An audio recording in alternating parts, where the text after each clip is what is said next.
부자가 되기 위해 부동산 투자를 하는 것이 아닙니다. 가난해지지 않기 위해서, 살아남기 위해서 부동산 투자를 합니다.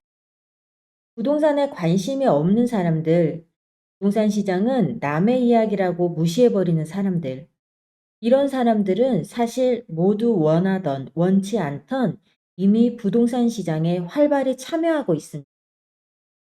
임대인의 주머니를 채워주는 임차인으로 말입니다. 인간 생활에 가장 필요한 기본적인 요소는 의식주, 옷과 음식, 그리고 집입니다. 나는 집이 필요 없다. 노숙하면 된다. 라면 할 말이 없지만 노숙자가 꿈이 아니라면 집은 누구나 인간이 생활하는데 기본적으로 필요한 세 가지 요소 중 한 가지입니다. 그만큼 기본적인 요소이고 누구든 필요로 합니다.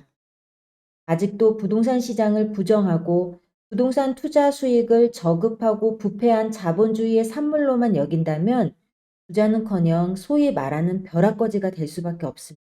세상의 모든 것에는 가격이 책정되어 있습니다. 그 물건의 가치가 가격을 결정하게 되겠죠. 인플레이션으로 인해 재화의 가격은 장기적으로 우상향합니다. 부동산도 마찬가지입니다. 부동산의 가격은 집가와 건축 자재 비용, 인건비 등으로 인해 결정이 되는데 우리 모두 잘 알고 있다시피 시멘트, 철근 등의 건축 자재 가격과 특히 건설 현장의 인건비는 가파르게 상승 중에 있습니다. 이런 것들을 고려했을 때 부동산 가격은 꾸준히 상승할 수밖에 없습니다. 또한 최근에는 러시아와 우크라이나 사태로 인해 물가 상승폭이 더욱 가파르고 빨라지고 있습니다. 그런데 문제는 지난 10년간 서울의 아파트 전세 가격 상승률이 이 물가 상승률보다 3배 정도 높았다는 것입니다. 그 이야기는 서울의 아파트를 소유한 자와 그렇지 못한 자의 자산 격차가 10년 새 3배 이상 차이가 난다는 것입니다. 10년 전 동일한 자산으로 똑같이 출발을 했어도 부동산 투자자의 자산은 약 17억 5천이 되었고 그렇지 않고 전세로 머물러 있던 자는 3억 원에서 크게 벗어나지 않아서 자산의 격차는 무려 5배, 약 14억 원의 차이가 나게 됩니다.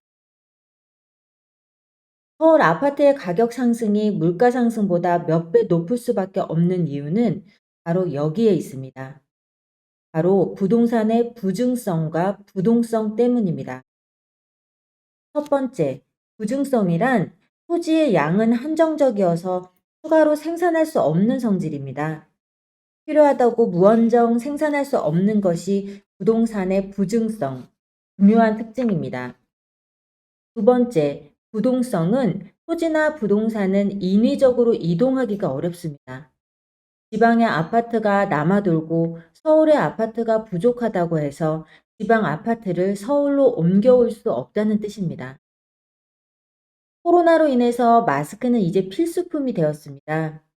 코로나 초기에는 마스크를 구하지 못해서 가격이 한때 치솟기도 했지만 이내 가격은 안정을 찾았는데 그 이유는 필요한 만큼 공장에서 만들어 소비자에게 공급했기 때문입니다.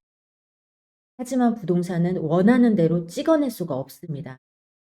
특히 우리가 원하고 살고 싶어 하는 서울이나 수도권에는 더더욱 그렇죠. 땅은 한정적이기 때문입니다. 이렇게 부동산의 부증성, 부동성으로 인해서 특히 서울의 주택 가격은 계속 상승할 수밖에 없습니다. 더욱 중요한 것은 원자재와 인건비의 상승 등으로 부동산 가격 상승폭이 더욱 가팔라질 수밖에 없는 것이 현실입니다. 집은 선택재가 아닌 필수재입니다.